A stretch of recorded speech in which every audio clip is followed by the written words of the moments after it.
Kalau nu nate diundang mengakatkan orang yang habis duhur itu nanti ada ketoprak, tontonan ketoprak, bukan tontonan pacul goa. Dulu itu memang kalau nate tangga Gus Muhyidd itu rian nama kesenian, pacul goa itu nama kesenian. Ya wong itu lucu tak Gus mungkin jam 09.00 ngangkat anakku, tapi mungkin batu biru wonten ketoprak. Jenengan takon delok ketoprak Gus takon ngangkat motor. Terus, ya. Wong jenenge jam 09.00 nganti jam 12 itu kan wis ya sindene wis nang kono macam-macam nang kono lah sama majelis. Tapi kula kiai tenan dadi rapati terganggu. Terus niki permintaan kula pancen boten ngaos umum nggih, ngaos khusus dan kula secara amdan secara sengaja badhe dherekaken Sopi wonten Gus Muhyidd wonten Ki Abdul Munim dan anak-anak Mahatali. Kula mohon didengar betul ini kalau badhe maos kitab Ar-Risalah ini. Pertama saya baca kitab Ar-Risalah di depan umum nembe niki sebagai bentuk penghormatan kula kaliyan Gus Sopi sekaligus pamit uzlah. Terus ngeten nggih kula cerita ya, fikih yang sudah Anda geluti. Sebenarnya kula yakin jenengan nekuni fikih wong kiai-kiai mriki ahli fikih. Ya wau tasawuf niku mergo ora ono pilihan wau. Mergo rai ini rai kedonyan kabeh gitu. Enggak meyakinkan kalau nekuni tasawuf. Karena kalau tasawuf mengajarkan tarkud dunia itu juga dikritik oleh ahli fikih. Imam Ghazali itu pernah marah besar. Kamu jangan belajar tasawuf sampai rabdud dunya bil kulliyah, membuang dunia secara penuh. Karena itu yu'addi ila sukutil haji wal kafaro al maliyah. Kalau kamu tidak punya uang, itu artinya nggak bisa haji. Padahal haji itu wajib. Bisa haji kalau punya uang. Terus kafaroh maliyah. Kalau ada orang desa tertentu, itu kafarohnya itu kadang memerdekakan budak, itu juga mahal. Itamu sitina miskinan juga mahal. Kalau sudah kere dosa, itu agama rugi. Ditarik kafaroh ora di duit, dilebokno neraka melarat suwi kok mlebu neraka. Jadi wong melarat itu bingung wong akeh. Nah ini kamu mau dihibur dengan tasawuf.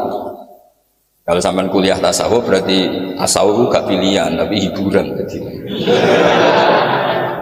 Tidak boleh seperti itu, tidak boleh. Tasawuf itu harus jadi disiplin ilmu. Ya, jadi disiplin ilmu. Ya tadi, misalnya rafdud dunya, membuang dunia itu anil qalbi, tapi bukan anil ya. Supaya kita tetap bisa haji, bisa zakat, bisa sedekah. Kula mohon niki dikaji secara ilmu secara. Nah, ini kula badhe maos kitab Ar-Risalah secara sengaja amdan tentang cara ijtihad. Kitab ini beberapa kali kula sinaoni termasuk kitab sing kula nate ngalami toyul wakti. Jadi saya normalnya belajar kitab ini lama sekali, tapi kalau belajar pertama normal, terus belajar kedua itu ngalami toyul waktu. Makanya kalau bawa kitab asli saya yang saya pakai belajar. Ya pertama kalau badhe cerita asal usul ijtihadnya. Iki kalau waca wanggih kersane untuk barokah redaksine Imam Syafi'i. Bismillahirrahmanirrahim. Misalnya beliau nerangkan faminha qaulullahi ta'ala fa in talaqaha fala tahillu lahu min ba'du hatta tankiha zaujan ghairah.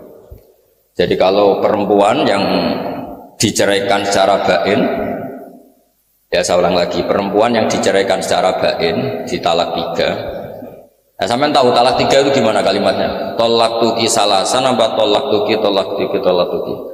Mau nak sampean salah apa cek santri?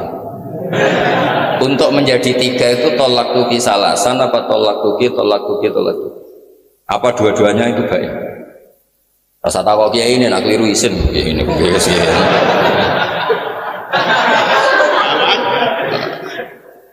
Nah itu yang mesti 3 itu tolak tuki salasan. Karena kalau tolak tuki itu bisa semuanya taksis atau semuanya taukid. Jadi kamu bilang tolak tuki, bojomu main WA, terus kue mangkel mengulang itu ziyadatul bayan apa insya? Kalau insya berarti menambah jumlah. Tapi kalau memperdengarkan ulang berarti tahu. Oke. Dialimno. Ulang tasawuf goblok ya kudu rido mbek kodok kodar. Kowe kudu rido kowe kodok kodar, termasuk kowe goblok karo payu rabi kudu rido. Mboten ngoten, iki di fikih nang nggih. Bodho iku dosa ngoten kersane. Nah, kalau perempuan itu sudah ditolak bain, itu boleh suaminya pertama kembali setelah nikah sama orang lain. Nah, kata nikah itu akad apa wati? Hatta tangkiha zaujan ghairah. Nah, ini kalau waca redaksi Imam Syafi'i. Fahtamala qaulullah hatta tangkiha zaujan ghairah ayyatazawajaha zaujun sing ghairuhu. Wa kana hadzal ma'na alladhi yasbiqu ila man khutiba bi. Annaha idza uqidat alaiha uqdatun nikah faqad nakahat. Wahtamala hatta yusibaha zaujun ghairu. Li annas man nikah yaqau bil isobah wa yaqau bil aqdi. Jadi sebetulnya hatta tangkiha zaujan ghairu itu sehingga perempuan tadi menikah dengan suami lain. Nikah itu bisa akad saja, bisa akad plus sudah hubungan intim. Secara lafadz ihtimal. Falamma qala Rasulullah sallallahu alaihi wasallam limra'atin talaqaha zaujuha salasan wa nakaha ba'da rajulun la takhilina hatta tadhuqi usailatahu wa yadhuqu usailatahu. Intinya karena berdasar hadis itu akhirnya nikah yang di Quran hatta tangkiha itu dimaknani apa? Sehingga nikah sama lelaki lain dan sudah hubungan suami apa? Istri. Jadi ini Imam Syafi'i itu ingin memaklumatkan bahwa logika lughat itu tidak cukup kecuali berdasar penjelasan dari Rasulullah Shallallahu Alaihi Wasallam. Terus sekarang menyangkut iddah. Buatan ini kersane seperti redaksi aslinya Imam Syafi'i. Kitab Ar-Risalah itu kitab panduannya semua orang madhab Syafi'i. Kitab yang dikarang beliau untuk menjelaskan khas-khas madhab Syafi'i sekaligus belajar Quran. Menyangkut iddah misalnya. Dulu itu ada perempuan namanya Subai'ah al-Aslamiyah. Dia suaminya meninggal, kila baru 16 hari.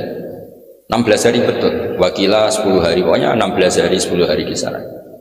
Dia melahirkan. Nah, dulu sahabat itu juga debat, yang satu berpikir masuk ayat walladzina yutawaffawna minkum wa yadharuna apa? Azwaja yatarabbasna bi anfusina arba'ata asyhur wasyara, berarti ini Subai'ah diiddahkan 4 bulan 10 hari. Sebagian sahabat cara pandang ini melebu partai, melebu kategori wa ulatul ahmali ajaluhunna ayyaduna hamlah. Karena dia adalah perempuan yang ditinggal mati suaminya. Tentu secara teori lebih spesifik ayat walladzina yutawaffawna minkum. Saya ulang lagi ya, Subai'ah ini kan jenis perempuan yang ditinggal mati suaminya, harusnya lebih spesifik sebagai yang iddah berapa 4 bulan 10 hari karena lebih spesifik masuk ayat walladzina yutawaffawna minkum. Tapi sebagian sahabat karena dia hamil ya masuknya ayat wa ulatul ahmali ajaluhunna ayyaduna apa hamlahu. Jika sahabat itu berdebat kula waca ndak sampean biar ngerti fikih yang Anda kaji sekarang itu sudah fikih mateng. Kayak di takrib, di mana kalau betul takrib nih. Saya juga bawa musnad Imam Syafi'i sebagai penghormatan pada majelis ilmu. Supaya kalian biasa pakai referensi. Faqala badu ashabi Rasulillah dzakarahu al-mutallaqat anna iddatal hawamil ayatuna hamlahu wa dzakara fil mutafa anha arba'ata asyuri wa asyra. Fa'alal hamil al-mutafa anha an ta'tatta arba'ata asyuri wa asyra. Wa anta do'a hamlaha hatta ta'tiya bi iddataini ma'an. Ada sahabat yang cara pandang itu ekstrim. Melihat dia ditinggal mati suaminya berarti iddahnya 4 bulan 10 hari. Tapi melihat dia melahirkan iddahnya watul hamli. Ya dua iddah itu kita terapkan. Ya dua iddah itu kita terapkan. Nah, ini asal usul sebelum ditemukan fikih yang baku. Nah terus waqala khairuhu min ashabi Rasulillah. Ini yang agak ekstrim, agak provokatif. Idza wada'at dabatniha faqad khallat walau kana zaujuha al-sarir. Ini agak provokatif kata sebagian sahabat. Karena dia sudah melahirkan, ya iddahnya selesai meskipun suaminya belum dikuburkan. Jadi ana wong ayu, bojone urung dipendem, kok dek ning lahirno, niku iddahnya selesai. Ya, agak provokatif. Walau kana zaujuha alas sarir. Tapi kena rabi jenis wong wedok iki, kowe darah para matine. Karena ini jenis antisosial kan, mosok sing lanang ijek terus dipendem wis napa? Nikah. Itu jelas antisosial. Tapi sekaligus menunjukkan sangat cantik. Gak mungkin nono wong kolu ngrabi wong ngono arep banget ayune. Lah wong elek rasa diidatno wis 2 tahun ra mesti payu rabi. Nah ini sampean ngerti nah. Qala Syafi'i, ini kitab Ar-Risalah. Itu kan beliau cerita riwayat. Ini agak provokatif memang dawuh sahabat yang ini. Sampai ngendikan walau kana zaujuha 'alas sarir. Artinya meskipun belum dikebumikan, kalau dia sudah watul hamli ya iddahnya selesai. Meskipun suaminya masih alas sarir itu belum dikebumikan. Qala Syafi'i, ini pertama saya baca kitab Ar-Risalah di depan. Seringnya saya baca itu Ihya, ini sebagai maklumat kula supaya sampean kitab Ar-Risalah ini dikaji. Meskipun sampean jurusan tasawuf kan jurusan alternatif tadi. Sebenarnya Anda kan ingin milih jurusan apa? Fikih. Bicara kula pancen fikih. Tasawuf wis tinggu hiburan.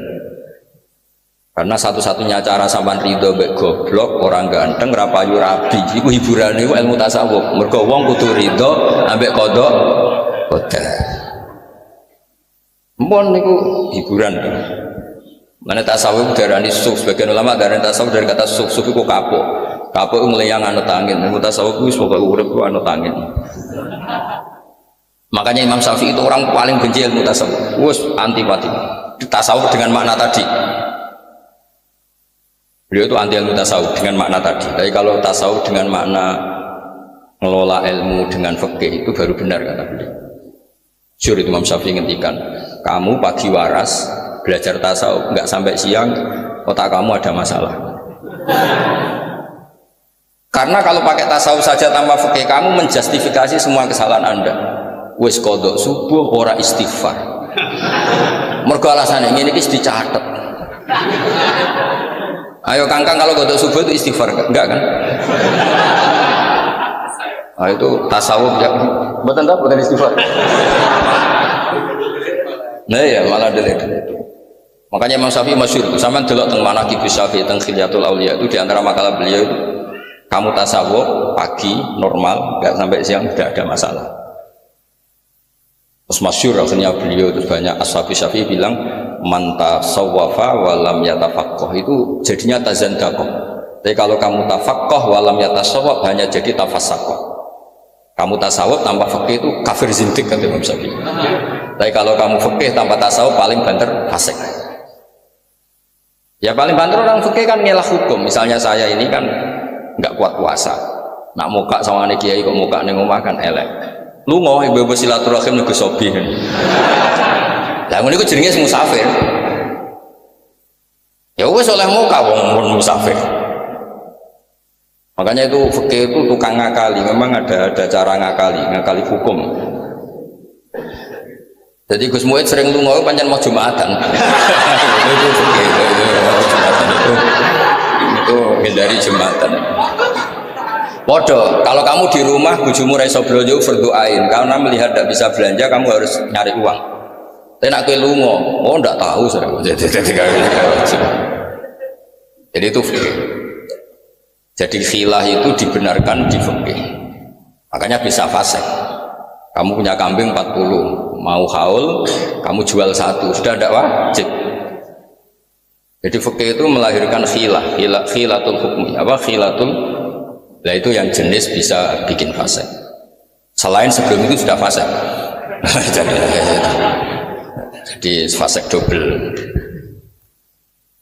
Ya, qala Syafi'i fa kanatil ayat mustamilatal maknayaini ma'an wa kana asbahahuma bil maqul adzahir apa ayakun alhamlu ikido al iddah. Terus fadallat sunnatu Rasulillah ala anawat alhamli akhirul iddah fil maut. Terus ini akhbaruna Sufyan an-Zuhri an Ubaidillah bin Abdillah an-Nabi an-Nasubi al-Islamiyah wa du'at ba'da wafati zawjiha bilayalid. Famar Rabi'a Abu Sana bil bin Bakak faqala qad tasana'ti lil aswad innaha arba'ata asyuri wa asyra. Fa dzakara dzalika Subi'ah li Rasulillah faqala kadzaba Abu Sana bil awlaisa kama qala Abu Sanabi qad halalti fatazawwaji. Jadi intinya itu mulai dulu itu kadang wong hasud itu ya barokah. Jadi ceritanya itu Subay al-Aslamiyah setelah suaminya meninggal itu dia melahirkan. Alhasil dia terus ingin nikah sama pemuda yang ganteng. Pemudanya ganteng ya seneng karena Subay ini cantik. Ada orang tua rentah rodok-rodok hasud gak terima ini, idahnya belum selesai kok nikah. Jadi dia lapor Nabi itu sebenarnya karena mangkok, agak-agak mangkok itu. Jadi hasud itu kadang-kadang itu ya penting untuk jaga kontrol sosial itu. Tapi jangan hasud yang drengki kampungan itu ampun, hasud yang agak ilmiah. Dulu itu Sofia itu cantik sekali, anaknya raja. Sofia binti Khuwai, anaknya tokoh cantik. Itu sebetulnya ketika ghanimah itu waqa'at fi sahmi Dihya al-Kalabi. Orang kena Dihya kanca-kancane hasud. Kok enak Dihya untuk wong wayu ana rujuk. Kabeh komplain. Ya Rasulullah, innaha la takhillu ilala. Ini kedah jenengan. Di bagi antar sahabat itu mesti saling doga ikhlas. Iku cara dora hasud ya kena Dihya. Jadi kadang-kadang hasud itu penting asal rontok-rontok bener. Buat ini kalau buatan gawe-gawe, sama nak paling hadis kata kulo kan, sama rasa pun tak gus, buat ngalalo hasud, ilmu murong angke. Lu iya kan ada hadisnya, la hasada illa fisnaten. Nabi meredaksikan juga la hasada illa fisnaten. Hasud itu boleh dalam dua hal. Meskipun ulama akhirnya maknanya ghabta, itu kan maknanya ulama, tetap Nabi meredaksikannya pakai apa? La hasad. Nabi juga ngendikan jika hasud itu harus terjadi pada diri anda, idza hasadta fala tabghi. Kalau kamu hasud, sementing ojo lanjut. Hasud itu fitrah. Misalnya kamu di pondok ustad ganteng, di bojo elek. Suatu saat cah dalem welek ndik tukang ngangsu di bojo ayu. Iku mbok kowe fakultas tasawuf tetep hasud tak jamin. Wis tak jamin. Entekno tasawufem. Kayak Gus ngeten iki, Gus Muid, Gus Sobi di santri wayu diwayo kiai liya mesti hasud. Wong aku kiai ini mayo kok dene. Mesti. Lho kula niku trauma, sering dilapori kiai. Wonten kiai lapor kula teng Purworejo niki nyata. Wadah kiai Purworejo, kiai Magelang, kiai Didi lah sering lapor. Kula niku semantep gak wayo. Biasanya umat hasud kula nak krungu kabar santri ku ayu diwayo wong liya. Niku langsung umat hasud kula, aku sing mulang kowe ora wani kok. Ngoten niku mun otomatis. Ya udah Nabi fala tabi, tapi aja terus laco, terus ngalang-ngalangi, terus mitnah, ya gremeng-gremeng sithik ngono wae maksudnya. Sampean pinter ning pondok ustaz, ya kan? Gak pernah hasud kan pulang. Jebule bocah sing goblok sing sekolah mbok terus. Suatu saat dadi mubalek tenar. Kayak umat hasudnya enggak? Enggak jawab. Jadi hasud itu tumbuh sesuai konteks sosial. Jadi pemenang serata tahu ngaji ujuk-ujuk terus ketua MUI. Semangat. Saya hasud semangat nih. Makanya Nabi jika hasud itu tidak bisa dihilangkan, sementing fala tabghi, kamu jangan jadi wong sing melebihi apa? Atas, karena hasud itu kita tidak ingin pun tahu-tahu lahir. Ya mau misalnya sampean gua anteng, ustad pinter, bojomu elek. Pertama nompo, bareng didolani konco, sing cah lanang elek melarat, ajak bojo. Ayo, mesti kamu mendingin, mesti bojomu kelainan. Kok iso gelem kowe iku mesti wong masalah. Padahal di rencana kamu itu kolban salimah, pengen di kolbin apa? Salim. Tapi melihat fakta seperti itu tidak bisa. Masih aku jurusan tasawuf. Nah, akhirnya walhasil itu diprovokasi. Terus Abu Sanabil bilang nikah kamu itu masalah. Walhasil sama Nabi disahkan nikah sama anak muda tadi yang memang idahnya sudah wadul hamli. Gak sampean ngerti susahnya jadi seorang Imam Syafi'i. Jadi sekaligus ini maklumat bagi orang-orang yang sering sidik-sidik qala ta'ala tapi tidak ngaji usul fikih. Problem mengkaji Quran, ayat itu berdiri sendiri dan kadang spesifik. Ya tadi misalnya spesifik walladzina yatawaffawna minkum, mak spesifik tentang orang yang ditinggal mati apa? Suaminya dan iddahnya itu 4 bulan 10 hari. Sementara ayat wa ulatul ahmal itu partainya partai mutallaqah. Ya akhirnya kan sebagian sahabat nganggep ya yang watul hamli tidak masuk yang di al-mutafa anha apa? Zaujuh. Nah, itu Imam Syafi'i itu mengkaji itu lama sekali, termasuk cara pandang seperti ini. Dan sampai ngerti susahnya jadi seorang ulama. Ya saya ulang lagi, susahnya jadi seorang ulama. Nah terus di antara kitab Ar-Risalah yang saya kenang itu beliau ngendikan naklul amah anil amah itu di atas segala-galanya. Ini di halaman mungkin kalau wajah bersana jenengan ngerti barokah wali songo nanti tak ceritani. Di Indonesia itu orang nggak sholat banyak, nggak poso ya wakil. Tapi nak kon mangan ayam tiren itu tidak mau. Artinya apa? Wali songo itu berhasil menanamkan haram bahkan bagi orang yang tidak mengindahkan sholat. Ya misalnya ada warung itu terkenal jual ayam tiren, itu mesti diciri. Padahal dia nera sholat itu ya fasik, orang poso ya fasik. Mestinya mangan batang yang menisan fasik kan ya. Tapi tidak juga. Nah, kata Imam Syafi'i, naklul amah anil amah itu penting. Seolah lagi naklul amah anil amah itu penting. Makanya guyonannya saya tuh pernah ditanya seorang jurnalis. Ini kisah nyata. Ketika kerusuhan Mei dulu, itu daging apa itu babi itu utuh di pasar. Yang dicuri itu daging kambing. Lah yang jarah itu ditanya, kenapa tidak nyuri daging babi? Haram. Nah memangnya nyuri kambing itu halal. Jadi intinya maling saja masih bermadhab itu berarti masih. Saya punya teman di Jogja di pedalaman, kebetulan satu tempat kerja sama saya. Iku cerita, nak ngurmat babi ku ning jowo, wong tanggaku Gus nak ngurmat babi ning jowo, nak wedhus ning kandang. Kena apa? Mergo babi ora dicolong, Gus. Haram. Nak nyolong wedhus Gus, mergo halal. Jadi artinya itu pendidikan halal haram nganti maling kuwi jek ini. Itu nak setengah-setengah soleh, nyolong itu nyolong pitik dan nyolong babi sing apit go mayuran. Pitik mergo halal.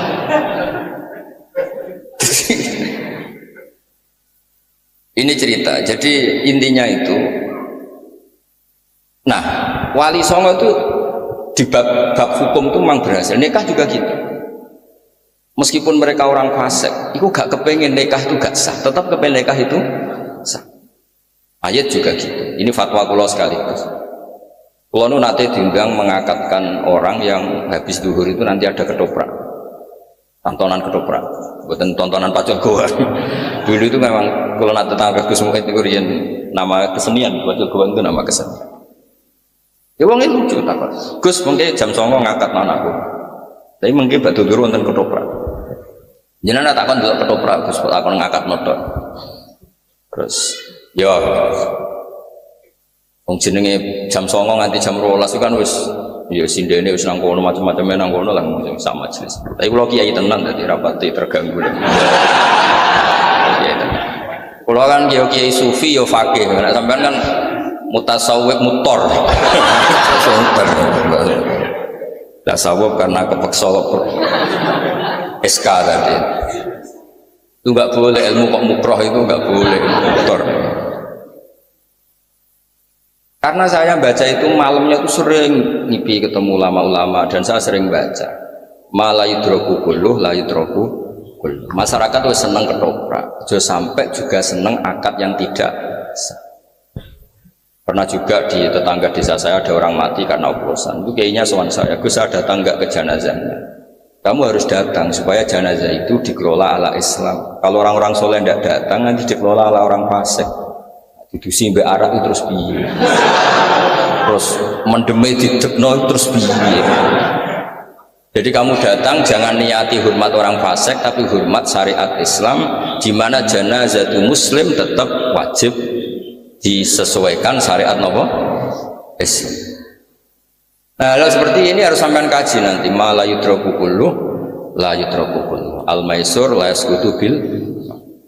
Jangan malah diajari tasawuf, bodoh kodok kodar, goblok kodok kodar. Malah harus mendingin ini. Kenapa kayak goblok? Sesuai rencana Tuhan. Repot sih guys. Mboten iki kula mbong ngandani Gus Sobi, mbong ngandani sampean ora ros. Pokoke Mas yo jurusane tasawuf, pokoke dulang fikih mawon Gus dicekoki fikih terus. Ya setuju nggih, jurusane tasawuf tapi ngajine fikih. Nek ora tazan jaqo. Lho niku masyhur makalah iku. Man tafaqqaha wa lam yatasawwaf namung tapas saqo. Tapi wa man tasawwafa wa lam yatafaqqah tazan. Tazan taqo kafir sih. Parah gak jadi kafir. Kowe tasawuf nemen-nemen rai-rai frustasi ngene dadi wah dadi wujud yakin. Rai-rai ngene Gus ulang tasawuf tok dadi wah dadi wujud. Gayane fana susu yo produk beng ngono. Tapi nak dilatih fikih, makmum masbuk, makmum muwafiq. Ana makmum masbuk. Dekne iku istighol mbek iftitah, ora maca Fatihah. Imame kadung ruku. Enggak ditoleransi mergo istighol bis sunnah anil fardhi. Oh nak ngono wis mesti bingung ra ngarah dadi wahdate wujud. Mergo sinau iku tok wis bingung. Ana wong kadung sujud, eling ora kunut, kok balik kunut salate batal. Mergo tarkul fardhi lisun. Oh serang arah dadi wahdate wujud. Nek rai-rai ngene diajari tasawuf. Ana wali pewasir didungani dadi beras. Wah. Bojone ngamuk ora ana nafkah pasir dungani dadi emas. Khayal kabeh yakin. Lho nak niru waline ra apa-apa, nak niru khayal ya. Bahaya Gus, rai-rai ini diajari tasawuf niku. Mboten maksud kula sing tasawuf tanpa fikih, iki cerita. Ya ustaz-ustaz pokoke dicekoki fikih mawon, Guys. Pokoke mulang tasawuf seprapat jam liyane iku diulang fikih. Kon ngapal syarat rukune salat, ngomel dhewe semua. Bahaya menuai bahaya aja. Ya wadah Imam Syafi'i itu memang bahaya karena tasawuf itu tadi, tasawuf dulu itu makanya masa-masa kita kayak disarang, tasawuf itu gak diajarkan sama sekali. Hanya Mbah Mun baca kitab tasawuf itu saja yang boleh hanya anak tamat aliyah. Ya di pondok-pondok gitu semua yang boleh itu hanya yang sudah tamat aliyah, tamat ini. Itu aja Mbak Kiai ini mau rapati tenanan. Nah si Kiai sepuh ya mbek gremeng, wis kabeh pengiran dong, wis dunya ora ono artine mbok. Wis gremeng-gremeng sithik. Nek mulang fikih temenan. Syarat sae nikah. Sing dadi wali ahakul auliya bitaswid abun fa abu suma akhun sakit ngene-ngene semua pokoke temenan. Syarat sae nikah ngene-ngene. Wong wedoke kudu ora mahram, kudu kholiyatan minan nikah wa minal iddah. Wes pokoke temenan.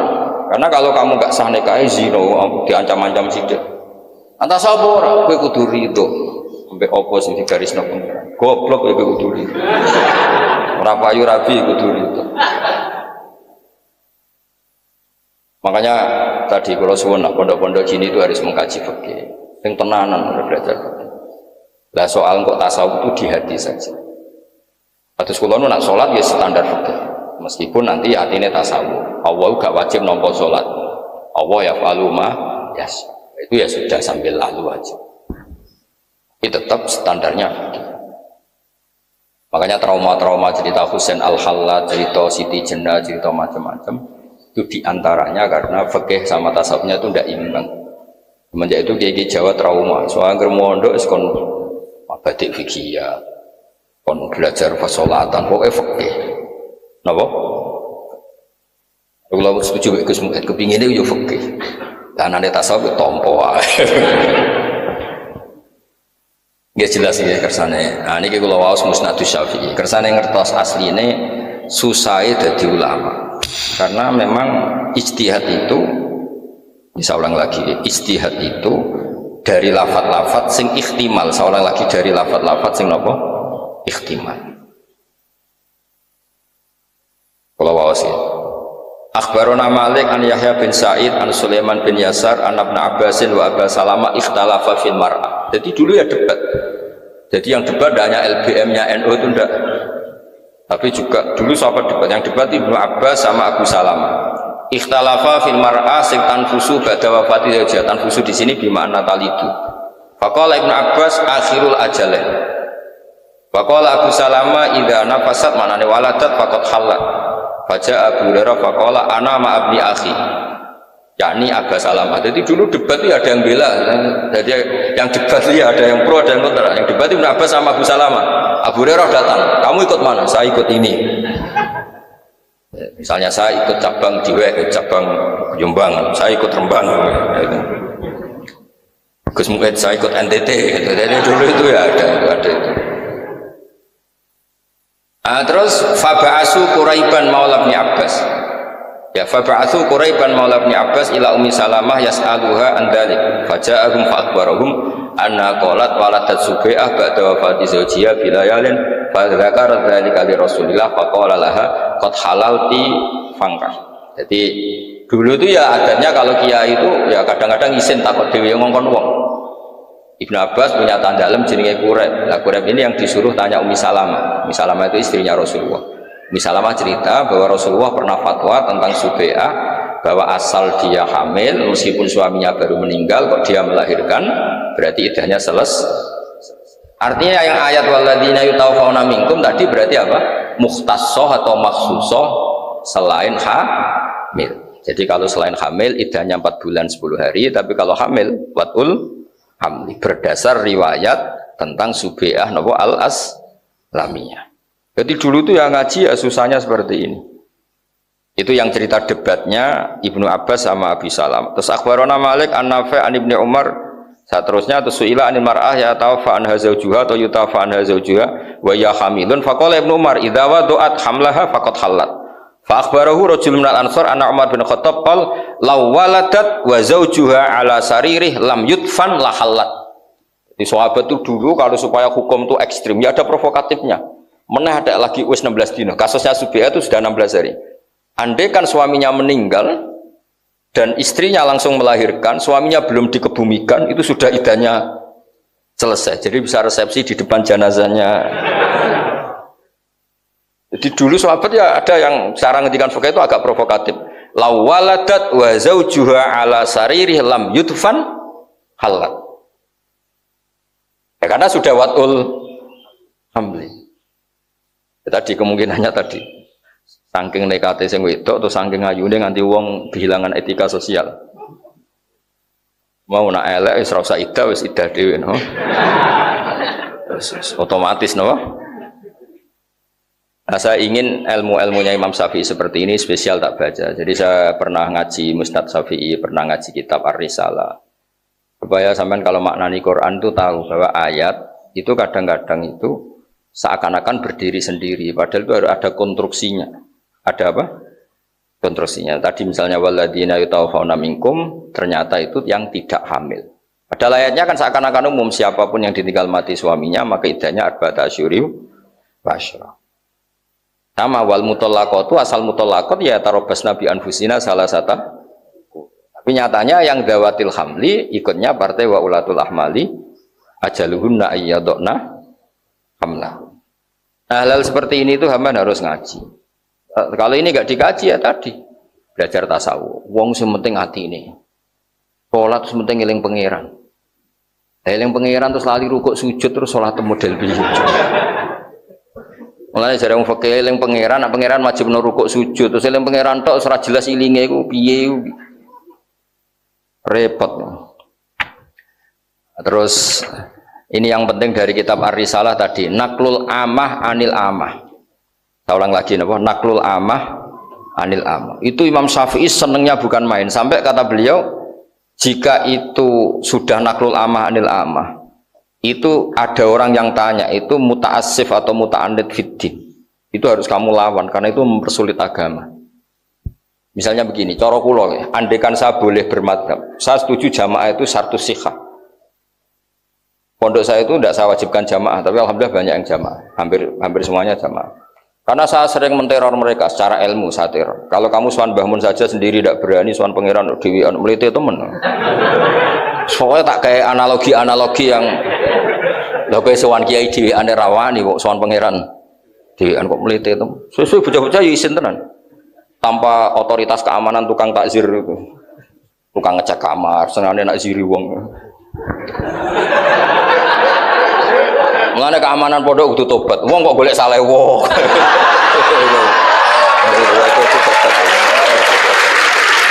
Gak boleh.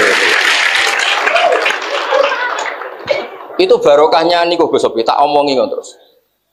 Terus tak beri contoh fikih. Salat Siddatul Khauf itu salat paling susah. Salat dalam kondisi perang, dalam kondisi terancam. Tapi Rasulullah pun salat dan tidak sekedar salat jamaah. Padahal kaifiyah wangele ra karuan. Wa idza kunta fihim faqum talahumus salat faltakum ta'ifatum minhum ma'aka wal ya'khudhu. Terus fa idza sajadu falyakunu min waraikum wal ta'ti ta'ifatun ukhra lam yusallu falyusallu ma'aka wal ya'khudhu hidrahum. Itu kan susahnya kayak apa? Hadi salatu Siddatil Khauf, dan normal salat yang normalnya itu harus tarkul jamaah. Makanya pikirannya Ahmad bin Hanbal, andaikan jamaah itu tidak syartun fi sihhatis salat, la tarakaha Rasulullah sallallahu alaihi wasallam fi Siddatil Khauf. Andaikan jamaah itu tidak syarat sahnya salat, pasti Nabi meninggalkan jamaah ketika salat Siddatil. Tapi nyatanya Nabi tolak. Ketika Rasulullah gerah sampai yuhada baina rajulain, ketika ke masjid harus dipapa 2 orang, tetap jamaah. Itu menunjukkan betapa ekstrimnya jamaah. Apalagi masyhur kan, kalau jamaah itu misalnya sholat temerat, misalnya gini, sampai nyupir dhewean sekali ngantuk tabrakan. Tapi nak sampean jadi penumpang, supirnya profesional, ngantuk angop mangan tetep dok nggon. Jadi sampean jamaah bareng wali kira walillah melok rombongan. Iya kan, masyhur kan ceritanya Syekhona Khalil, kalau beliau pas ibu diminta lah. Alkin marbuka. Yo Cio, aku ape mulang, supaya angker takoki muni ngenteni rombongan. Maksudnya kayak usah jawab kok ngenteni rombongan. Karena kalau satu bis itu yang dimintai pertanggungjawaban hanya supir. Kowe angop ngantuk tetap tujuan. Tapi kalau kamu nyupir sendiri, kamu harus tanggung jawab sendiri. Dan potongan nasib sial mesti guling, yakin. Jadi itu filosofi jamaah itu harus tertanam di hati sehingga nggak butuh tadi keamanan juru takzir tadi kayak. Nah keamanan malah seneng, nah orang yang salah gue kegiatan takzir. Repot ya. Nah ilmu itu harus dilatih seperti itu. Saya ulang lagi, ilmu itu harus dilatih seperti itu. Ilmu itu harus berdiri sendiri di atas khauf, di atas ketakutan, di atas. Terus fa'akom talak qasru antaksuru minas sholat. Dulu orang maknani qasr itu ya seperti di fikih, sholat 4 jadi 2, sholat apal. Tapi kalau Ibnu Jarir atau Bari maknani qasr itu begini. Ketika Siddatil Khauf itu ada qasrus sholat. Maknani qasrus sholat itu yang dulu harus menjadi tidak harus. Misalnya sholat itu harus bersih dari najis. Tapi khusus Siddatil Khauf meskipun kamu hamilus saif dan saif itu ada dam ma'fu. Berarti syaratnya di qasr. Maksudnya aturan sholat yang harus bersih dari darah atau dari najis, syarat itu dihilangkan atau dicendak, dikurangi menjadi tidak wajib. Yang dulu syaratnya sholat tidak boleh salah harokatin mutawaliyatin, sekarang dihilangkan bahkan boleh fauqa salas. Itu cara Ibnu Jarir. Jadi antak suruh minas sholat bukan sekedar jumlahnya 4 menjadi 2, tapi qasrus syurut wal wajibat. Yang dulu syarat menjadi tidak syarat, yang dulu wajib menjadi tidak wajib. Itu kalau tidak ilmu tidak bisa. Tapi nak aku mau mengkaji tasawuf malah takut orang supaya menang mau coba ya. Terus mau coba hizib apa ya. Sesuai takut jausan mbek Saifi mandindi.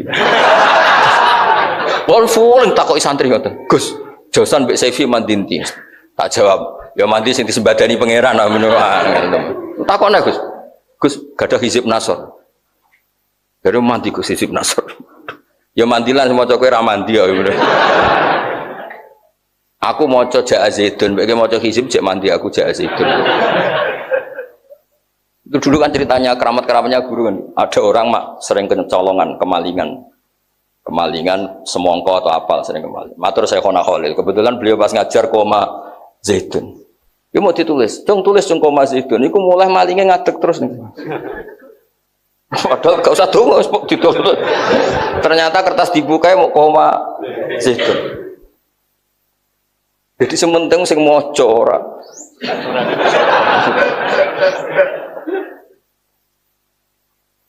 Saya mohon dah. Jadi ini saya bentuk penghormatan kalian keluarga besar Yai Anwar dan Tanah. Itu ilmu itu segala-galanya, terutama fikih. Ya tasawuf itu ya lewat saja. Makanya guru-guru kita ngajarin tasawuf itu banyak habis mau boyong diajarkan. Saya ngaji Mbah Mun Hikam itu ya setelah setelah jadi ma'arif, pinter namanya. Sampai sekarang saya itu sinau tasawuf itu ya hanya hikam. Ikhya itu 4 juz yang tak sinau ini ya fikihnya. Saya pernah khatam ikhya, tapi yang tak sinau ini fikih. Kamu jangan kira ikhya itu hanya bab tasawuf, malah banyak fikihnya. Gitu Gus Win. Berhubung sing maca ora khatam ora tau ngaji kok nyimpulno. Ikhya iku tasawuf tok, tasawuf buahmu ngaji ora tau. Sampeyan lihat ikhya itu dimulai bab-bab fikih semua. Sama delok bab haji, bab ada semua. Mbok cucu kok wong terkenal. Wah, anggere ngaji ikhya tasawuf dhuwur. Sing ngomong ku ya ora iso maca. Wong macane mudhofilah diwaca rafa. Lha takok ya, ayo coba orang-orang sama tanya, namun Ihya Ulumuddin apa Ulumuddin? Enggak sing akeh. Ngaji apa, Bang? Ihya Ulumuddin. Jari Imam Ghazali piye ana mudhofilah rafa. Itu sudah spontan kayak konsensus nasional. Wong sing alim-alim lah kok takoki, maos napa pasanan Ihya? Jadi saat nasib mudhofilah ning Ulumuddin. Itu kayak konsensus. Ayo ono sing maca Ihya. Oh, mboten enten gitu. Sing maca Ulumuddin ditakoki lho. Kang ngaji apa? Sing ustaz lah. Ihya.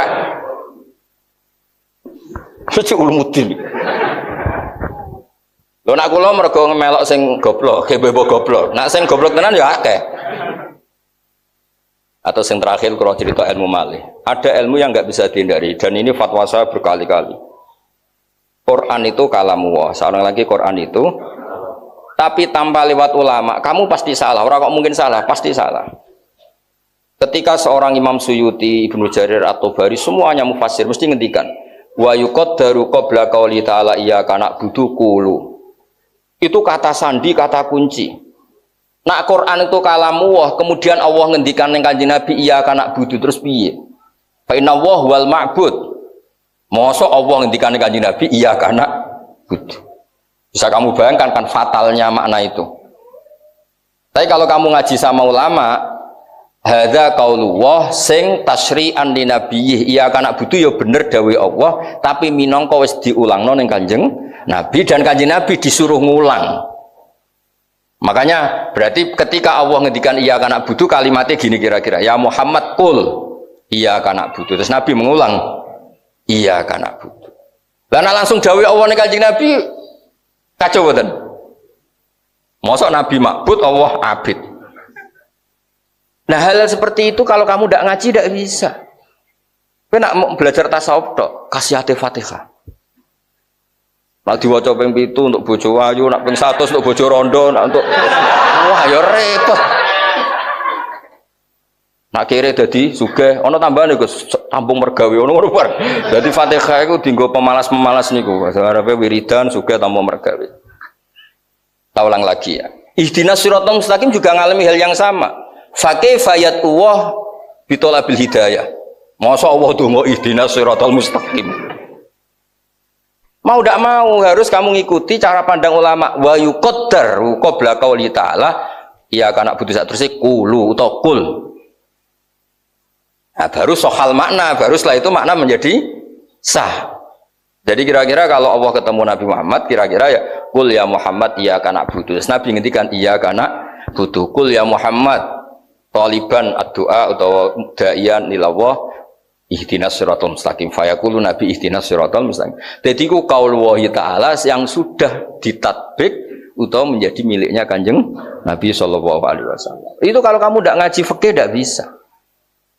Kamu kira fikih itu hanya halal haram enggak? Ilmu tafsir juga namanya fikih karena fikih itu mutlaqul fahmi, mutlaqul ma'rifah itu jenis fikih.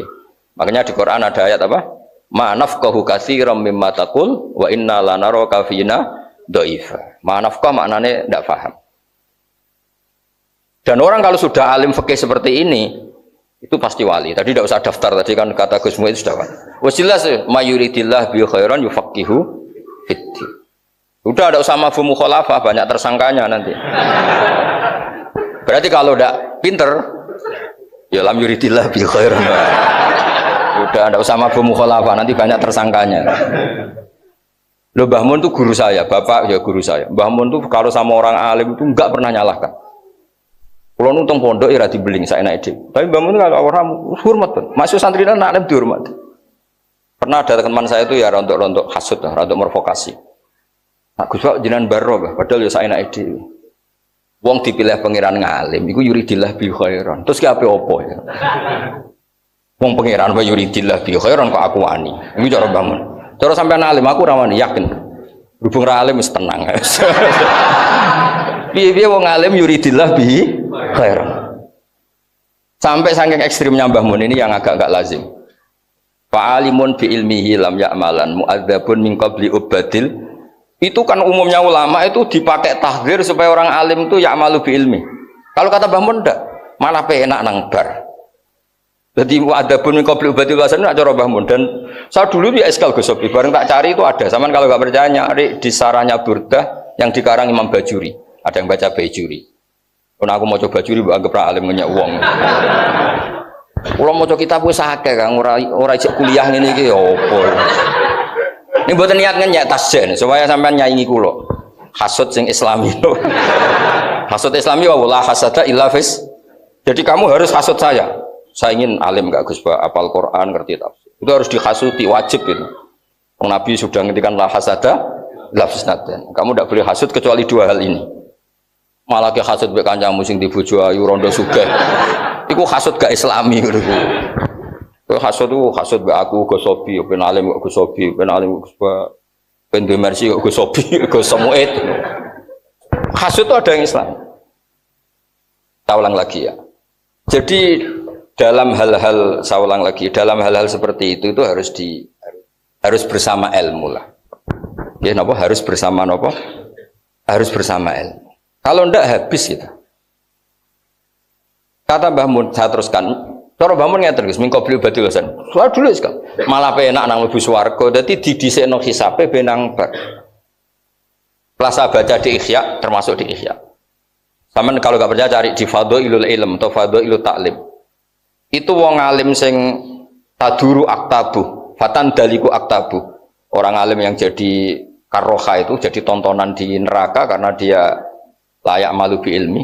Itu kayak tontonan. Itu di Ihya Gus, itu ceritanya diteruskan. Ketika sudah jadi tontonan itu terus pertama Mbah Mun guyon, wong alim iku barokah ning donya ya ngibur wong akeh, tekan ning akhirat pun neraka ya ngibur wong akeh. Mergo mubeng-mubeng dadi delokane wong akeh. Pertama Mbah Mun guyon. Lama-lama beliau neruskan.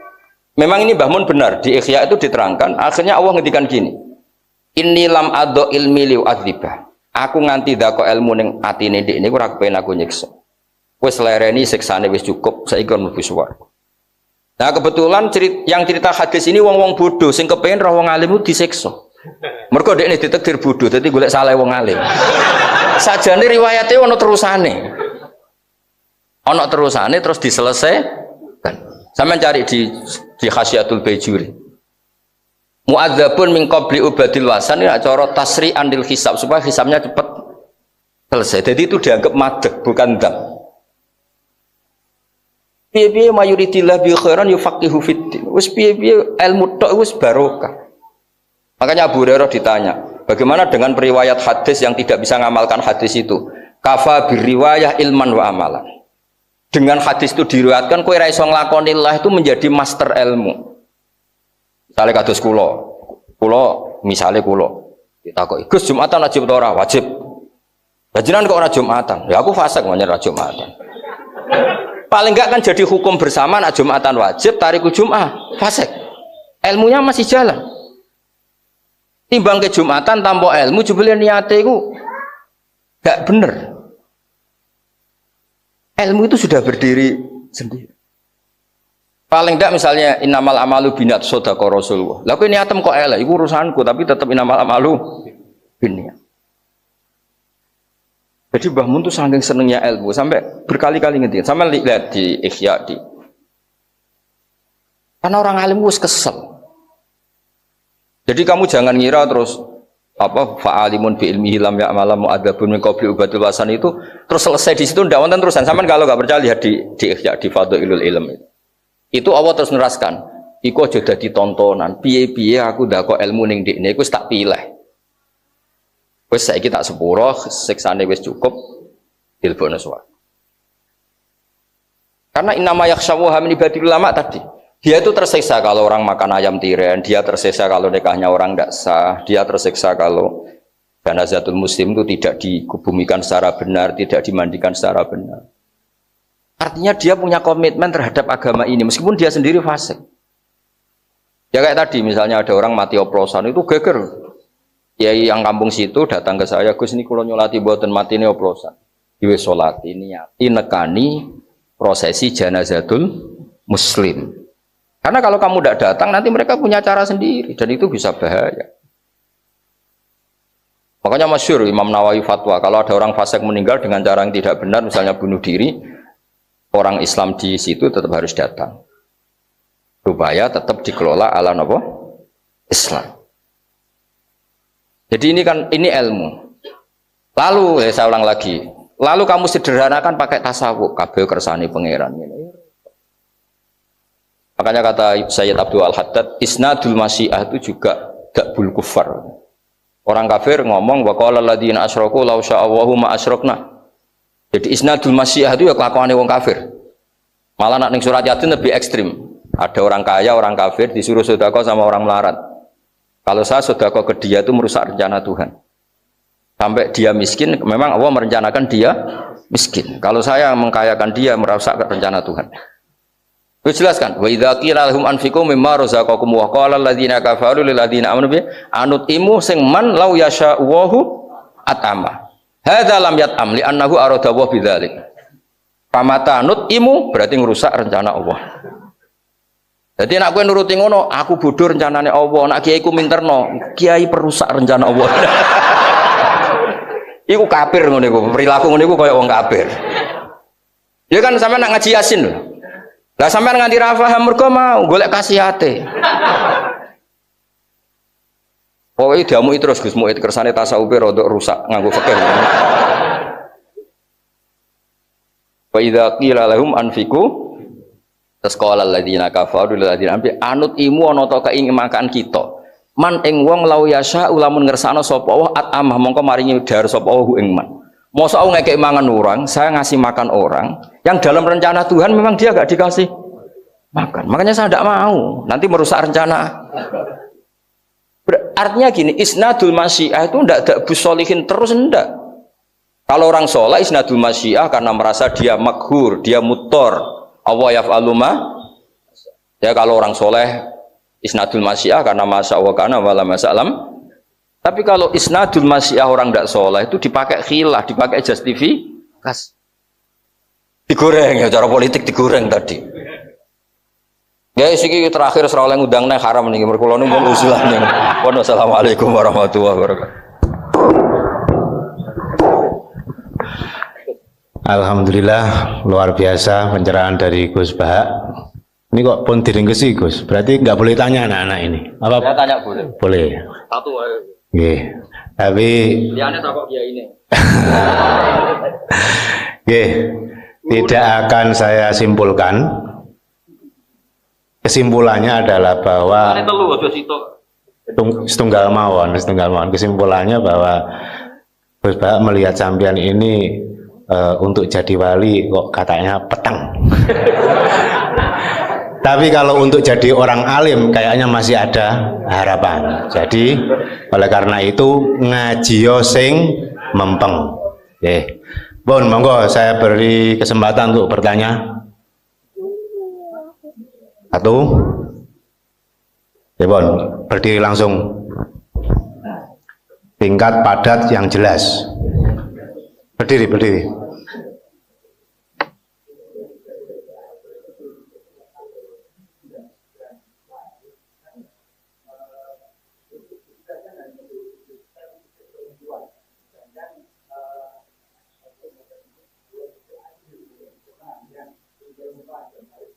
Aku kiai mulu takok. Masa wong lanang kon nidah barang ini.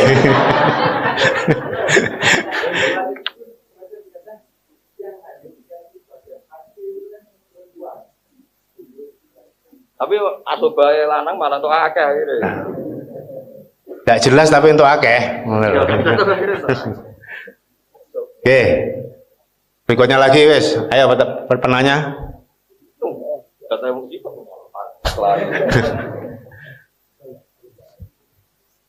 Ampun, cekap. Oke, ayo cepat. Terakhir udah Oke, terakhir, Bang. Ngadeg Ngadeg.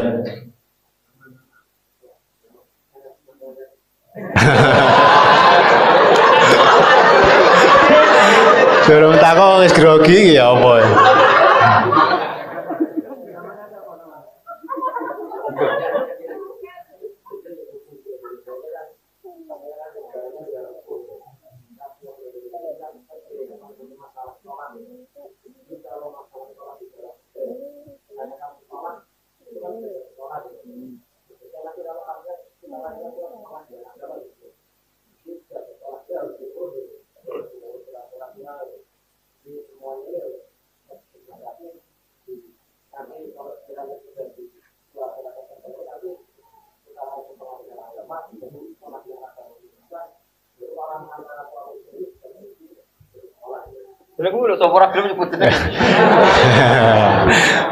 Namanya siapa namanya? Dari Pemalang.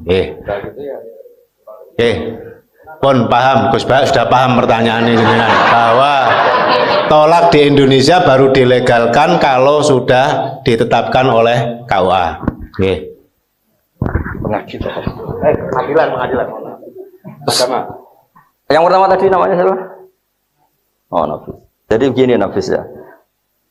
Tadi yang pertama tentang iddah ya. Kamu ngaji fikihnya sudah ngaji apa saja? Wah, bu error gitu. Sudah bahkan tasawuf gitu.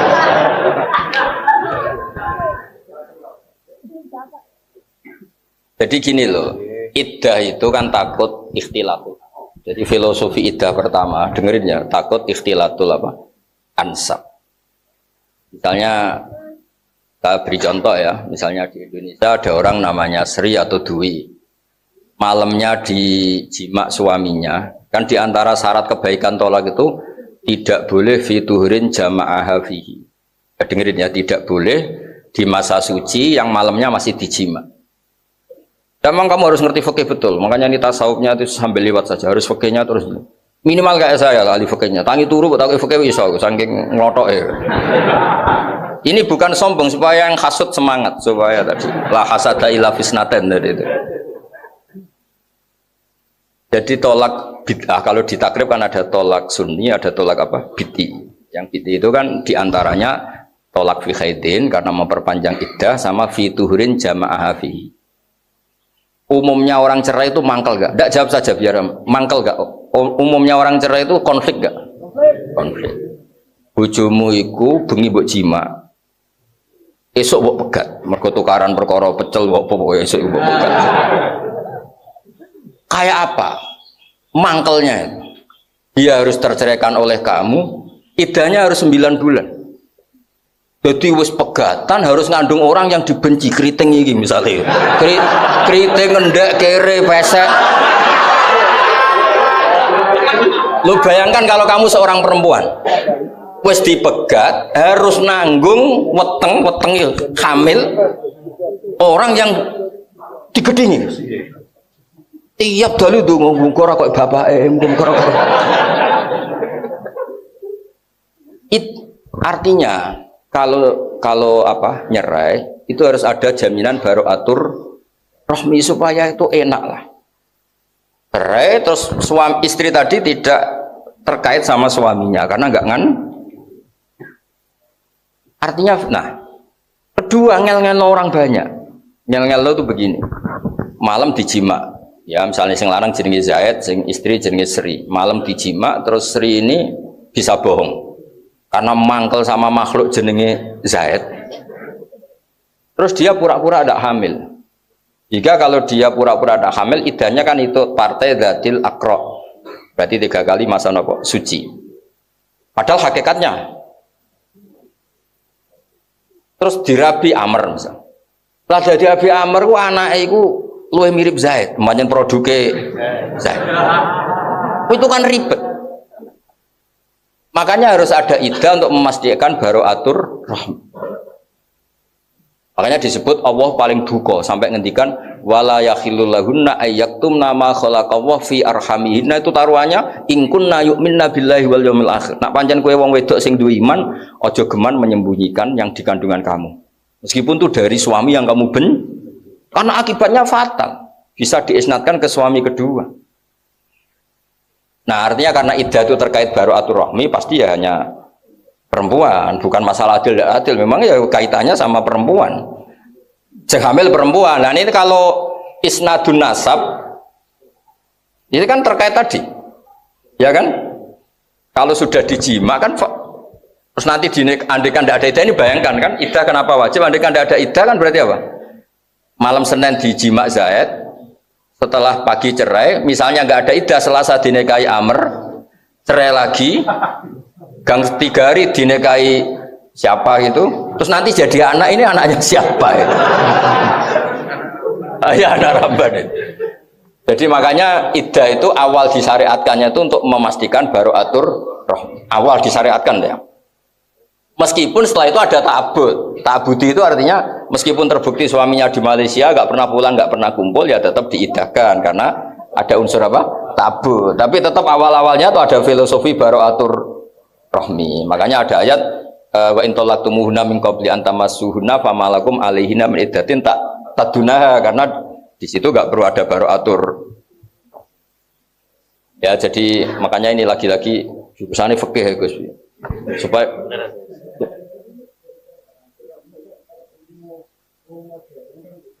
lah ya, makanya ilmu modern kan bisa bohong.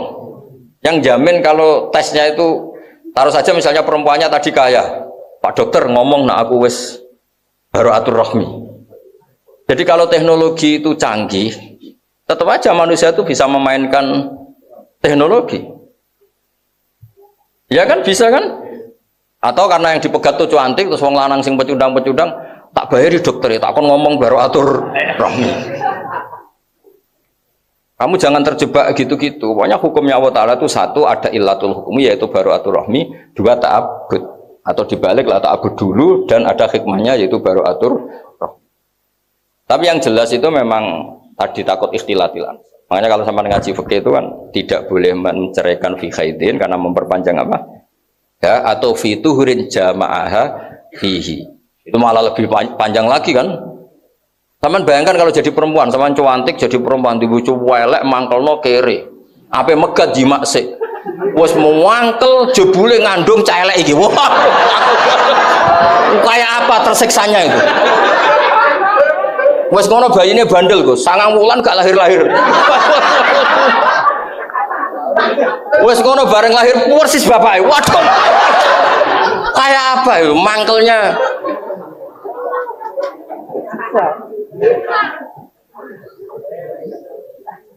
Kalau pertanyaannya tadi yang siapa tadi namanya? Lutfi itu begini. Makanya butuh kultur santri kayak di Rembang, di Jombang, di semuanya lah. Kalau saya boleh bangga ya terutama di Rembang, kalau saya boleh bangga. Kalau Gus Robi ya terutama di Jombang, terserah. Orang harus bangga dengan daerah masing-masing.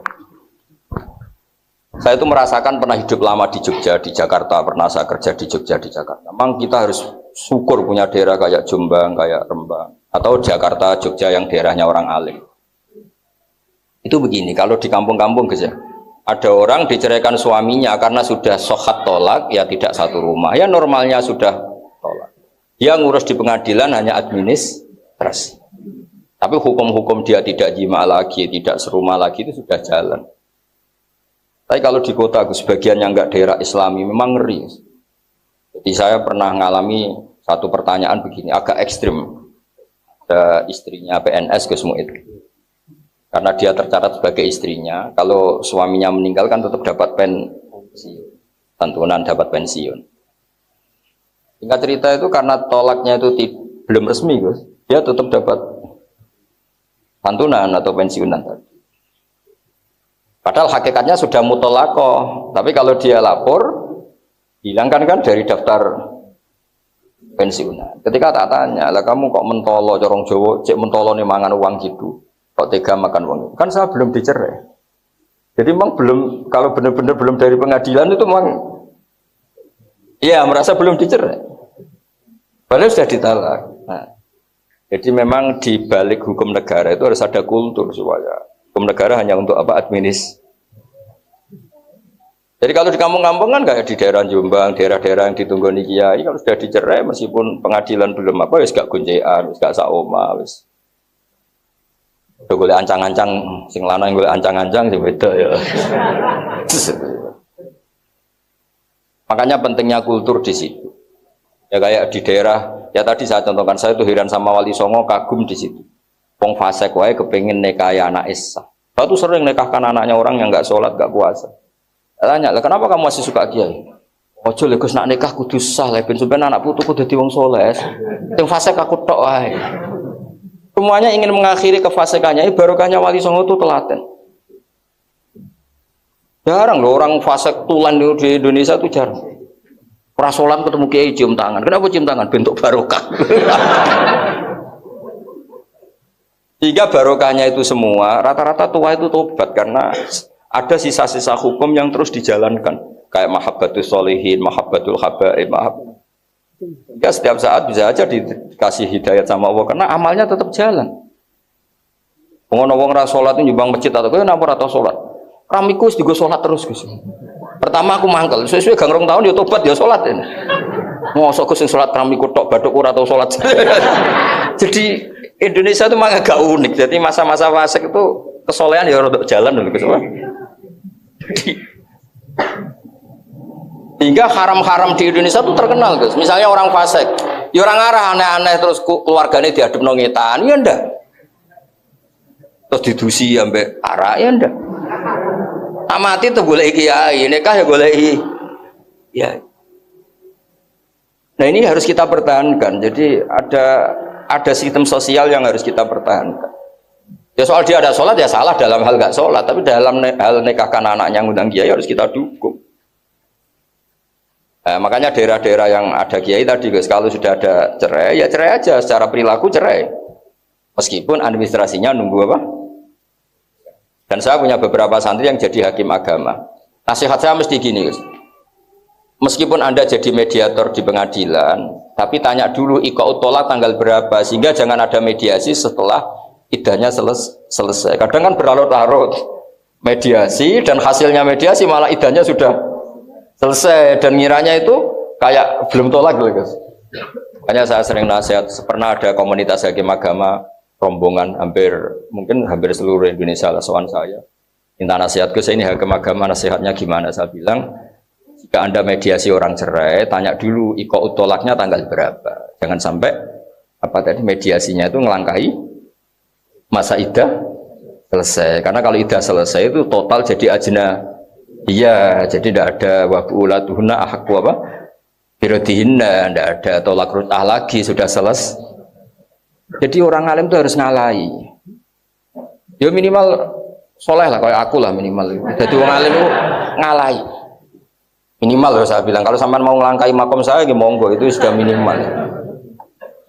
Saya itu bisa gini tuh barokahnya Mbah Mun. Mbah Mun itu belum pernah nggak akrab sama ketua KUA setempat. Saya itu mesti akrab, Gus, niru Mbah Mun. Mbah Mun itu kalau sama KUA setempat itu akrab. Karena itu yang menjaga nikah, kata Mbah Mun. Sekarang saya niru, setelah akrab ya memang betul. Problemnya orang nikah banyak, ada janda cantik. Kaji-kaji rodok kacau aslinya. Neng bab ini loh. Dia dinikahi kaji-kaji.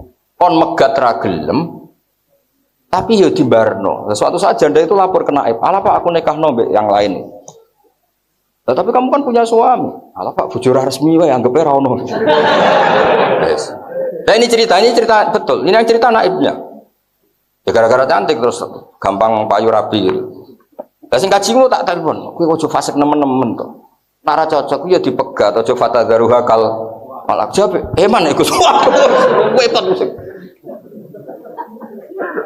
Artinya ternyata Gus, si naib tadi meskipun atas nama hukum negara gak tercatat, itu gak berani nikahkan karena dia tetap dianggap imro'atun tahta zauj. Dan nyon saya dia cerita, aku Gus nak nuruti dunia sering Gus dimingi-mingi mau disuap apa, tapi saya aku tetap wedi Gus mbun rokok ora enak jare. Nah, itu barokahnya tadi ada hukum negara, tapi bersamaan dengan itu ada fikih Gus. Kalau dia mau nakalan kan nikahkan saja untuk duit. Karena dimingi-mingi, enggak tercatat. Ini nyatanya naik itu enggak mau. Jadi saya mohon kiai-kiai itu juga harus mau dekat naib. Jika kalau ada problem-problem gitu masih dipandu apa? Itu banyak di Indonesia. Sampai saking seringnya lapor pulau sama, sing tok gajiku wis sing kangelan aku. Ya kadang-kadang metu ra ikhlas gitu. Tapi wong wis bakat wali ya mesti tok ra ikhlas itu mesti. Faltah. Tapi saya syukur. Jadi itu bangun itu mesti dekat sekali. Bangun itu mesti dekat polisi.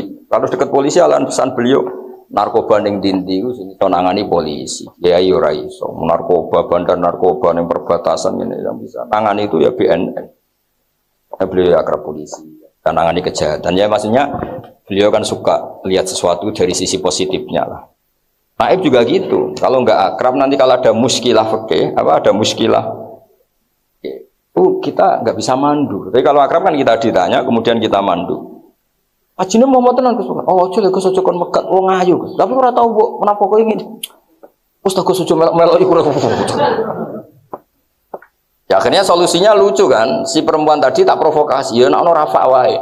Ya ora iso lek Gus enggak resmi. Waduh, sakake kan. Tapi barokahnya itu orang-orang yang di anak ayu itu terus rodok wedi Gus, nak disiri kaji-kaji sing rodok ngono-ngono iku. Kok nak disiri kiai ra roh, Gus. Mau cerita kaji-kaji ra roh.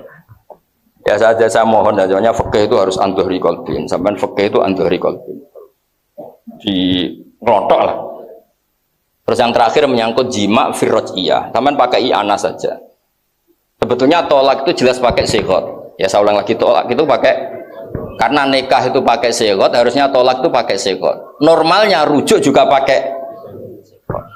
Tapi jika idahnya belum selesai kok suaminya lali wis bar megat isuke bengi kelon meneh jima itu coro i'anah lil khilafis syahir fi khusuli raj'ah bil jima. Karena trennya orang Islam kan takut zina sampai dia jima berarti niat apa rujuk. Ya walaupun itu lali ya. Penting itu lali itu penting. Ya karena mau tidak mau karena memang ar-raj'iyah fi hukmi iya, karena orang posisi tolak roj'i itu fi hukmis jauziyah dan banyak ulama yang mengatakan ketika suaminya jima dianggap apa? Rujuk. Asal tadi ya fil iddah dan bentuk tolaknya roj'iyah. Karena hukum dasarnya kan wa ulatuhunna ahaqqu bi raddihinna fi dzalika in aradu apa? Islam. Ya kamu fikih itu harus melotok. Minimal kayak saya, minimal itu sudah. Ndonga tengah bengi kepen nyanyi Gus Pak. Ndonga nganti nangis. Wis sak diguyu malaikat lah, wis pokoke ndonga. Ya mestine diguyu tapi gak apa-apa lah. Pokoke dalile la hasada illa fisnatan. Rajulun ono sing maca rajulun, tapi di tek-tek hadis rata-rata bacanya rajulun, berarti jadi khobar dari mubtada mahdhuf. Normalnya rajulun karena la hasada illa fisnatan. Rajulun atahu wa humalan fasallatahu ala halqatihi fi sabilillah wa rajulun atahu wa Qur'an fa wa yaqumu bihi ana al-laili wa atrafan atau kama qala Rasulullah sallallahu alaihi wasallam. Jadi orang tuh kalau enggak hasud tuh enggak semangat.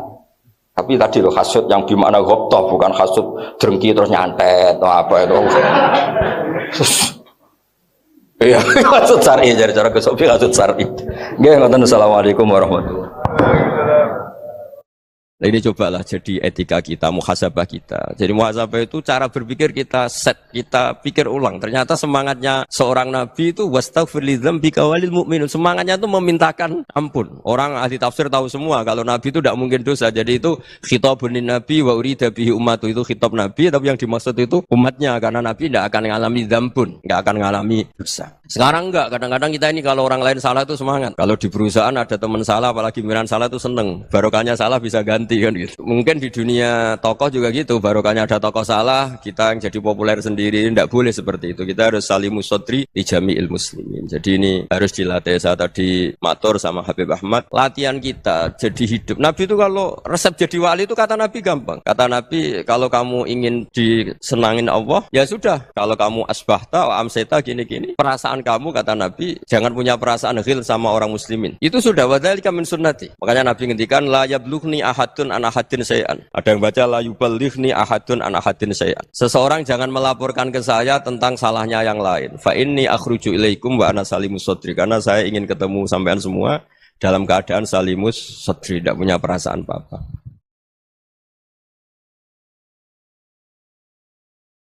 Dalam konteks Indonesia, muhasabah itu sudah jadi perilaku ya. Karena dulu orang tua saya, guru-guru saya kalau ngandani itu, bayangkan kalau kamu jadi dia. Ya. Jadi misalnya kita mentang-mentang atasan, otoriter sama bawahan. Bayangkan kalau kamu jadi yang bawahan itu kayak apa? Laukun tamakanah, kalau orang Arab bilang, bayangkan kalau kamu di posisi dia. Makanya guyonannya orang-orang Indonesia itu kan orang ngaramkan judi gitu, bareng dikasih tahu. Tapi yang menang anak jenengan, alhamdulillah. Ternyata ngaramkan itu karena ada anaknya. Kalau anaknya yang menang ya seneng. Meskipun itu guyonan, tapi saya punya padanan itu dalam kitab Hikam. Nabi Ibrahim itu Khalilur Rahman, tentu bencinya minta ampun sama yang namanya maksiat. Suatu saat beliau diterbangkan di alam malakut. Itu kalau di Hikam saya halaman 15 juga. Saya masih ingat betul. Mungkin kalau Anda beda halaman karena beda cetakan. Atau enggak punya kitabnya. Atau punya tapi tidak bisa baca. Nah itu jadi berbagai kemungkinan. Atau punya tidak bisa baca tapi dianggap jimat. Atau digo pencitraan. Banyak itu kaji-kaji tidak bisa baca kitab tapi di ruang tamunya kitabnya besar-besar. Pencitraan itu. Tapi ya bagus lah, nggak apa-apa untuk syiar.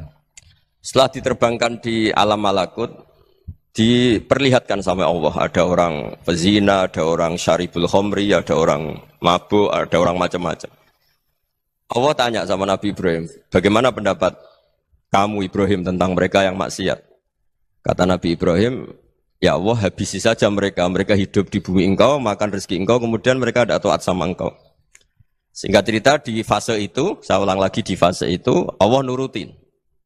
Sampai sekian peristiwa, mungkin 3 atau 4. Sudah, setelah sekian tahun Nabi Ibrahim lupa peristiwa itu, kemudian beliau diminta menyembelih anaknya. Ini versi kitab Hikam. Memang versinya banyak tentang kenapa Nabi Ibrahim disuruh menyembelih anaknya. Ketika mau menyembelih anaknya, Nabi Ibrahim ragu. Wa samratu fuadi, anak saya ini buah hati saya, kenapa engkau suruh menyembelih? Terus kata Allah, apa kamu tidak ingat ketika kamu saya angkat di alam malakut, kemudian kamu usul bunuh-bunuh, saya ada mempertimbangkan usul Anda, tapi kenapa sekarang saya merintahkan kamu mikir? Gitu. Terus, ya karena ini anak saya ya Allah. Terus kata Allah, rumang samu wong sumpukon mata ini gak gawean kau sing gawe kowe enak wae usul mata ini. Jadi sebenarnya saya yang bikin, kemudian Anda enak aja usul membunuh. Semenjak itu Nabi Ibrahim itu di eranya itu asfaqun nas, orang paling sayang sama manusia. Karena kadang kita keras itu ya kebetulan tuh udah anak kita, ada keluarga kita. Cara orang Jawa itu kan gitu ya, kalau ada perempuan terus macak yang macam-macam pakai sepeda motor cowok terus wah itu luput suwuk, semoga-moga gini. Tapi setelah dikasih tahu, niku ponakane jenengan, semoga-moga selamat. Jadi jangan-jangan kemarin ahli ma'asi itu kebetulan tuh tidak keluarga kita. Kalau keluarga kita yang pernah salah pada kita, semangat kita mintakan maaf. Jangan-jangan kita didikte hukum sosial gitu. Jadi orang yang salah, kebetulan tuh orang yang menservis kita. Atau keluarga kita, atau orang dekat kita. Jangan-jangan semangat kita mintakan ampun. Tapi kalau sama orang lain, kebetulan musuh kita semangatnya minta itu kena adab. Nah ini yang nggak boleh dalam Islam. Islam mengajarkan niru Rasulullah SAW, Nabi itu rahmatal lil alamin. Bahkan kemarin saya ngaji virtual sama beberapa habaib, ada Habib Ali Al-Jufri dari Mesir, ada Habib Alwi dari Kuitang, ada Habib Nabil Al-Musawa. Dari sekian habaib itu saya masih ingat diantaranya yang didawuhkan rahmatan lil alamin itu ketika Nabi adahu kaumuh, disakiti oleh kaumnya, dan itu mereka masih kafir semua. Itu mereka dapat doanya Nabi, Allah mahdi qaumi fa innahum la ya'lamun. Kayak apa baiknya Nabi, orang yang menyakiti, yang melukai, tapi Nabi masih berdoa, Allah mahdi qaumi fa innahum la ya'lamun. Sayyidina Umar dapat doanya Nabi itu yakhina kana kafiran, ketika masih kafir didoakan. Allahumma a'izzal Islam bi Umar. Itu ketika masih kafir. Itu pelajaran bagi kita bahwa yang sedang tidak cocok pun itu berdapat doa kita. Ya doa supaya kondisi kita baik, hari tambah baik. Karena agama ini, saya berkali-kali bilang, limangka nayarjuwa hawal yawmal akhir. Agama ini diperuntukkan bagi yang selalu punya harapan pada Allah Subhanahu wa ta'ala. Saya cerita muhasabah ini tentang hubungan kita dengan Allah. Di Indonesia itu banyak orang fasik, banyak orang nakal. Ya di mana-mana orang nakal itu ya mayoritas, wa aksaruhum fasikun. Tapi berkahnya harapan. Mungkin saya kira nakal sok benda, mungkin saya kira sholat sok ben sholat, mungkin sekarang belum sakhok, belum dermawan, suatu saat dermawan. Barokahnya itu kefasikan ini dianggap sementara. Sedang fasik, sedang tidak benar. Karena kiai-kiai kita, para guru-guru kita, para habaib utamanya itu mesti bilang semoga husnul khotimah. Nah barokahnya doa itu, semoga husnul khotimah itu menjadikan satu pola sosial. Yang sedang fasik ini masih diharapkan jadi lebih baik, jadi lebih. Sehingga kita tidak ngambil sikap ekstrim, yang ingin menghabisi atau ingin mengadili, tidak. Karena selalu kita punya harapan, Dan agama ini limangkan erjuwo hawal yom akhir. Bayangkan itu kalau yang nakal itu anak kamu. Pasti kamu nggak ingin kan langsung dapat azab, dapat apa. Padahal kita semua jadi tokoh ini abul kulli, bapak dari semuanya. Sehingga ketika Rasulullah SAW jalan-jalan kemudian melihat perempuan sedang menyalakan api. Kalau apinya mati ditiup, anaknya dijauhkan. Nanti kalau sudah jauh dari api, anaknya digendong lagi. Terus kata Rasulullah, matur ke semua sahabat, Aro'aitum anna hadih tarihatan waladaha alan nar. Apa kamu berpendapat bahwa perempuan ini akan melemparkan anaknya ke neraka? Tidak ya Rasulullah. Tidak akan seorang ibu melemparkan anaknya ke api. Terus kata Rasulullah, Allahu arhamu min hadih biwaladiha. Allah lebih rahman, lebih rahim dibanding orang tua ini kepada anaknya. Ini yang harus kita kenalkan terus, kita kampanyakan terus supaya orang hubungannya dengan Allah itu nyaman, asik. Sehingga dengan demikian selalu ada harapan bahwa yang sedang nakal ini suatu saat tobat. Kita tidak boleh menghukumi pasti begini, pasti gini, itu tidak wilayah kita. Itu juga yang dicontohkan Rasulullah SAW. Secara lahir Nabi itu enggak berkenan sama Wahsy karena Wahsy itu salahnya salah fatal karena membunuh ahabban nasi ila Rasulillah, yaitu membunuh Said Hamzah. Jadi ketika Wahsy tobat, Nabi itu nerima tobatnya. Dan ketika beliau dengan basariyahnya agak siap ketemu Wahsy karena harus ingat Sayyid Hamzah, basariyahnya diturutin. Oke, kamu iman, saya turutin, tapi jangan sering ketemu saya. Karena kalau ketemu kamu, saya masih ingat sama paman saya, Sayyid Hamzah. Kita bisa ngelola seperti itu. Kita tidak cocok sama orang, bagaimanapun mereka umat Rasulullah SAW, kita tetap mencintai mereka. Misalnya kalau beda agama, mereka sama-sama orang Indonesia, kita mencintai mereka atas nama warga Indonesia. Tapi kalau misalnya potongannya ora cocok, beda kultur, bawaannya itu mangkelno cara Jawa, ya bisa diilmoni, jangan ketemu. Wong sudah tidak cocok, ingin ketemu nyari solusi, roh ini tok seneng itu kan ya repot itu. Ya sudah kalau nggak pati cocok ya jangan sering ketemu. Dan itu kita bisa memanage seperti itu tuh bisa. Saya berkali-kali cerita tentang Imam Syafi'i. Kalau dikasih tahu ya Imam Aba Abdillah, panggilannya Imam Syafi'i, tetangga Anda ini ternyata banyak yang nggak senang Anda. Jawabnya beliau senang. Ya bagus kalau nggak senang saya, ndak utang saya katanya. Jadi gara-gara sampean seneng aku ngatur aku ini kan. Mungkin sampean ra seneng kan ya enak. Jadi hidup itu dianggap happy. Kalau seneng ya teman silaturahim, kalau nggak seneng ya nggak bakal utang gitu. Baru kayak seneng itu nggak ganggu. Gitu. Jadi dulu itu orang bisa ngelola seneng nggak seneng itu bisa. Karena ada kearifan hubungan dengan Allah Subhanahu wa ta'ala. Hidupnya selesai karena masyghul bi dzikrillah. Mereka sibuk dengan Allah. Makanya kata ulama-ulama tasawuf, kamu jangan melihat manusia perilakunya, tapi kamu juga harus ingat yang gerakkan semua itu Allah Subhanahu wa ta'ala. Dengan demikian kita farah, kita senang. Makanya Nabi kalau ngutus Anas bin Malik kemudian enggak kesampaian yang diinginkan karena Anas main, ketika garwa-garwane Nabi agak tersinggung, Nabi andaikan Allah menghendaki yang saya inginkan kesampaian, pasti itu kesampaian. Jadi dianggap kegagalan Anas enggak manggil yang dituju Nabi itu ya kersane Allah, ya enteng saja. Sayyidina Ali lebih parah lagi yang dialamin. Itu dalam beliau kalau dipanggil itu enggak cepat-cepat ke sana. Ketika ditanya, "Kenapa kamu tak panggil enggak cepat ke saya?" "Amin tu ukubatak." Karena aku tahu engkau orang baik. Orang baik itu pemaaf. Jadi makanya orang-orang soleh dulu itu bodoni itu. Makanya sekarang kalau ada orang bodoni itu mesti bidik orang soleh. Kalau orang-orang soleh itu kakean husnudzon lagi sering dibodonin. Abdul bin Umar itu masyhur itu. Kalau ada budaknya sering sholat, sergap sholat itu dimerdekakan. Akhirnya enggak sholat pun pura-pura sholat. Akhirnya juga dimerdekakan. Ketika ditanya, kenapa engkau merdekakan? Padahal mereka sholatnya menipu engkau, kata pembisik-pembisik itu. Man khoda'ana lillah in khoda'na lah. Dia nipu atas nama Allah, berarti saat tertipu juga atas nama Allah. Enggak masalah dong, semuanya demi Allah Subhanahu wa ta'ala. Jadi ketika kita ketemu mensifati Allah Ta'ala itu ghafir. Allah pemaaf. Jangan kamu enggak fair untuk diri kamu nyifati Allah ghafir, pada orang lain Allah kamu sifati syadidul iqab. Jadi Allah kamu atur, kayak MC tadi ngatur saya. Jadi Allah itu apa? Kalau pada saya ghafir, kalau pada musuh saya syadidul iqam. Itu tidak fair. Kalau Anda punya harapan kepada Allah karena Allah Rahman Rahim, Allah Ghafir, sebenarnya Allah pada musuh kita ya bisa saja Allah Ghafir, bisa saja Allah Rahman Rahim. Sehingga kita melihat orang lain yang kita tidak cocok itu ya enteng saja. Itu min ummati Rasulillah sing tanaluhu syafa'atu, tanaluhu sa'atu rahmati, tanaluhu fair. Jangan dengan kita kayak mesti dapat rahmat, jangan orang lain kayak Allah pasti syadidul iqab, itu tidak boleh. Sehingga ketika ada orang Badui, singkat cerita orang Badui ini kencing di masjid, semua sahabat membentak dia. Yang enggak bentak hanya Nabi dok. Saking mangkelnya orang ini karena semua sahabat bentak kecuali Nabi. Setelah dibenarin Nabi, terus Nabi nyuruh sabbu ali dhanuban min ma'in. Setelah disucikan masjid itu, dia berdoa keras sekali. Allahumma arhamni wa Muhammadan wa la tarham ma'ana ahadan. Ya Allah, yang berhak dapat rahmatmu hanya saya dan Nabi Muhammad, yang lainnya jangan.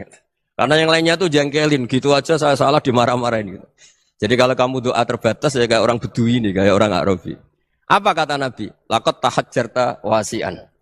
Allah yang rahmatnya luas menjadi kamu sempitkan. Karena kamu mau atur Allah hanya rahman pada Indonesian Power, pada NU, pada kita, yang orang lain nggak perlu dapat. Itu kan kasihan Islam, karena Islam terus nggak dimiliki semua orang. Allah nggak dimiliki semua orang, Rasulullah nggak dimiliki semua orang, karena di NU, di ormas tertentu, di nggak boleh seperti itu. Nggak boleh takhasyar tawasian, kata Nabi, nggak boleh mempersempit zat yang rahmatnya itu luas. Ini semoga etika ini kita pakai di Indonesia. Yang sedang fase kita harapkan lebih baik. Yang sedang nggak dapat hidayah kita doakan dapat apa? Hidayah. Masyhur kan, makanya tadi saya mohon sama Habib Ali supaya Habib Ahmad supaya tetap mahalul qiyam, tabaruk sama Habib Ali. Di antara doa-doa di Simtud Duror masyhur itu antuqabilal mudhniba minnah bil ghufran wal musi'a bil ihsan. Jadi harapannya para habaib, para orang-orang baik dulu ya, semoga yang dosa itu dimaafkan, yang sedang salah dibuka, bikin lebih baik. Nabi itu tugasnya juga gitu. Wastaghfir li dzambika walil mu'minina wal mu'minat. Nabi itu tugasnya juga memintakan ampun yang sedang salah.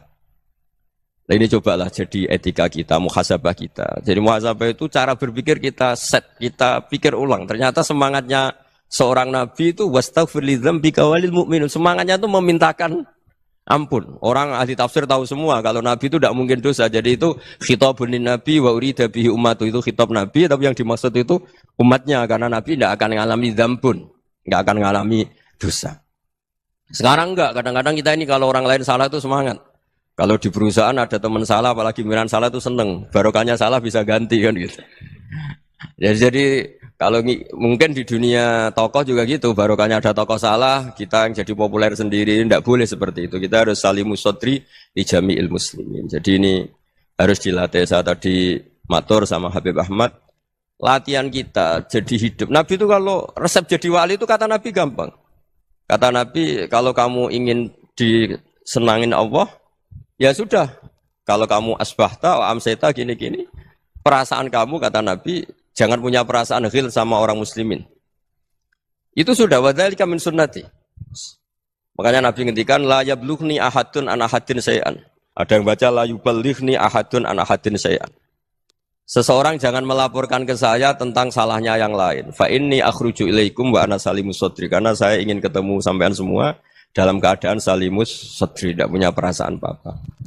Karena kalau nurutin membisik, nurutin informasi itu ya repot, karena orang pasti sepihak. Ada kiai yang top, datang ke kampung-kampung ning desa-desa. Kata yang seneng itu punya akhlak. Wah itu bagus orang besar datang ke kampung-kampung. Kata yang enggak seneng, wah itu jobnya kiai kecil kok diambil, itu kan ya kasihan itu kan sudut pandang.